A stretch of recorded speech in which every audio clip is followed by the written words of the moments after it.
कुरुक्षेत्र का मैदान, चारों तरफ युद्ध की तैयारी, रथों की धूल, तलवारों की चमक और योद्धाओं की गर्जना। एक तरफ कौरवों की विशाल सेना, दूसरी तरफ पांडवों का छोटा लेकिन साहसी दल। पांडवों के सबसे बड़े निशानेबाज अर्जुन अपने रथ पर सवार थे। उनके रथ को हाँका था स्वयं श्री कृष्ण, जो उनके सारथी बने थे। अर्जुन का गांडीव धनुष तैयार था, लेकिन उनका मन उदास था। अर्जुन ने सामने की सेना को देखा। कौरवों में खेमे में उनके अपने थे, दादा भीष्म, गुरु द्रोण, भाई दुर्योधन और अनगिनत रिश्तेदार। उनके मन में सवाल उठा, क्या मैं अपने ही लोगों का खून बहाऊं? क्या यह युद्ध सही है? अगर मैं जीत भी गया तो क्या यह जीत मेरे मन को शांति देगी? उनका दिल भारी हो गया। गांडीव उनके हाथ से फिसलने लगा। वे रथ पर बैठ गए और बोले, कृष्ण, मैं यह युद्ध नहीं लड़ सकता। मेरे अपने लोग सामने हैं। मैं हत्यारा नहीं बनना चाहता। तब भगवान श्री कृष्ण मुस्कुराए। उनके आंखों में एक गहरी चमक थी, जैसे वे अर्जुन के मन की हर उलझन को पहले से जानते हो। उन्होंने कहा, अर्जुन, तुम्हारा यह दुख स्वाभाविक है, लेकिन यह भ्रम है। उठो, अपने कर्तव्य को समझो। अर्जुन ने जवाब दिया, कृष्ण, मुझे कुछ समझ नहीं आ रहा। मेरा मन डगमगा रहा है। तुम मेरे मित्र हो, मेरे गुरु बनो और मुझे रास्ता दिखाओ। यहाँ से शुरू होता है गीता का वह अनमोल संवाद, जो सिर्फ अर्जुन के लिए नहीं, बल्कि हर उस इंसान के लिए है जो जीवन में उलझनों का सामना करता है।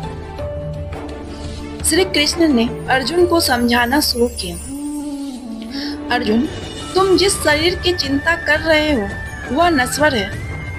यह शरीर केवल एक वस्त्र है जो आत्मा पहनती है। आत्मा न कभी जन्म लेती है न मरती है। जैसे इंसान पुराने कपड़े त्याग कर नए पहनता है, वैसे ही आत्मा पुराना शरीर छोड़कर नया लेती है। तुम अपने रिश्तेदारों की मृत्यु का शोक कर रहे हो, लेकिन उनकी आत्मा अमर है। वे कहीं नहीं जाएंगे। अर्जुन ने पूछा, लेकिन कृष्ण, फिर भी यह युद्ध क्यों?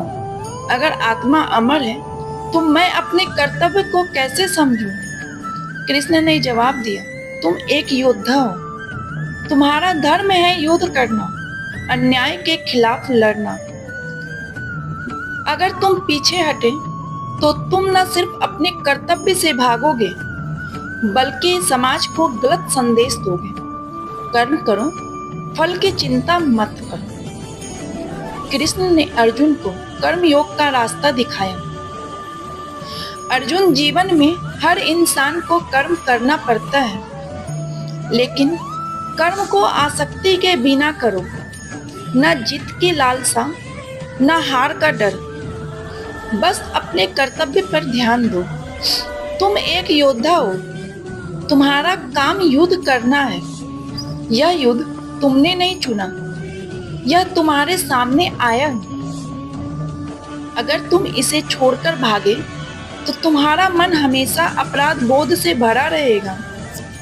अर्जुन ने कहा, लेकिन कृष्ण, अगर मैं हार गया, अगर मेरे प्रियजन मर गए तो क्या होगा?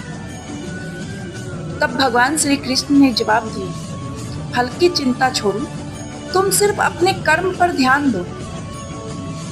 ईश्वर ने हर इंसान को एक भूमिका दी है। तुम्हारी भूमिका योद्धा की है, इसे निभाओ। भगवान श्री कृष्ण ने अर्जुन को बताया कि कर्म के साथ साथ भक्ति और ज्ञान भी जरूरी है। अर्जुन, अगर तुम अपने कर्म मुझे समर्पित कर दो तो तुम्हारा मन शांत रहेगा। मुझ पर भरोसा रखो, मैं हर जीव के साथ हूँ। उन्होंने ज्ञान का रास्ता भी दिखाया। अपने मन को समझो, यह मन ही तुम्हारा सबसे बड़ा शत्रु और मित्र है। इसे वश में करो। ध्यान और आत्मचिंतन से तुम्हें सच्चाई दिखेगी। अर्जुन ने पूछा, तुम कौन हो? तुम मेरे मित्र हो, लेकिन तुम्हारी बातें ऐसी हैं जैसे तुम कोई साधारण इंसान नहीं हो। तब भगवान श्री कृष्ण ने अपना विराट रूप दिखाया। अर्जुन ने देखा कृष्ण का रूप अनंत था। सूरज, चंद्र, तारे, समुद्र, पहाड़, सारी दृष्टि उनके भीतर थी। अर्जुन कांप उठे। उन्होंने कहा, कृष्ण, मैं समझ गया, तुम साक्षात ईश्वर हो। मुझे क्षमा करो, मैंने तुम्हें सिर्फ मित्र समझा। कृष्ण ने हंसकर जवाब दिया, अर्जुन, डर मत, मैं तुम्हारा मित्र भी हूँ और मार्गदर्शक भी। बस मेरी शरण में आओ। कृष्ण ने अर्जुन को आखिरी सलाह दी, अर्जुन, सब कुछ छोड़कर मेरी शरण में आओ, मैं तुम्हें हर दुख से मुक्ति दूंगा।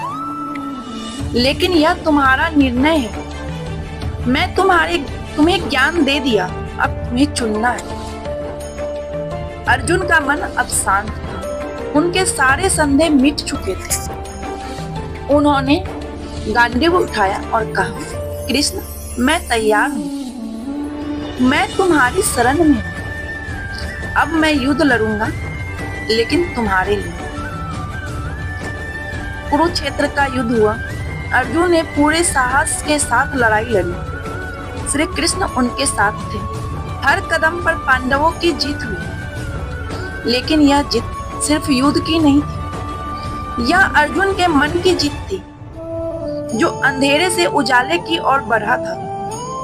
गीता का संदेश सिर्फ अर्जुन के लिए नहीं, बल्कि हर उस इंसान के लिए था जो जीवन में सही और गलत के बीच उलझ जाता है।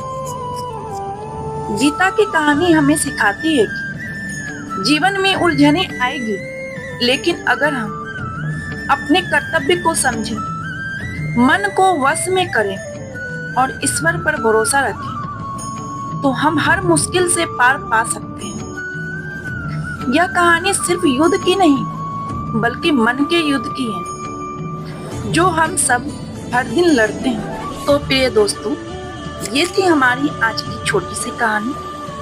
कैसी लगी आप लोगों को कमेंट करके जरूर बताएं।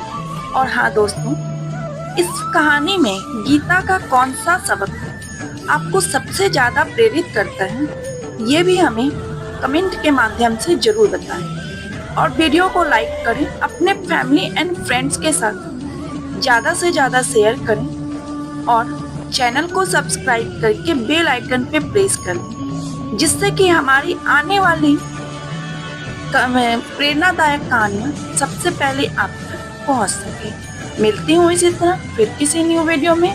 तब तक के लिए राधे राधे, जय श्री कृष्ण।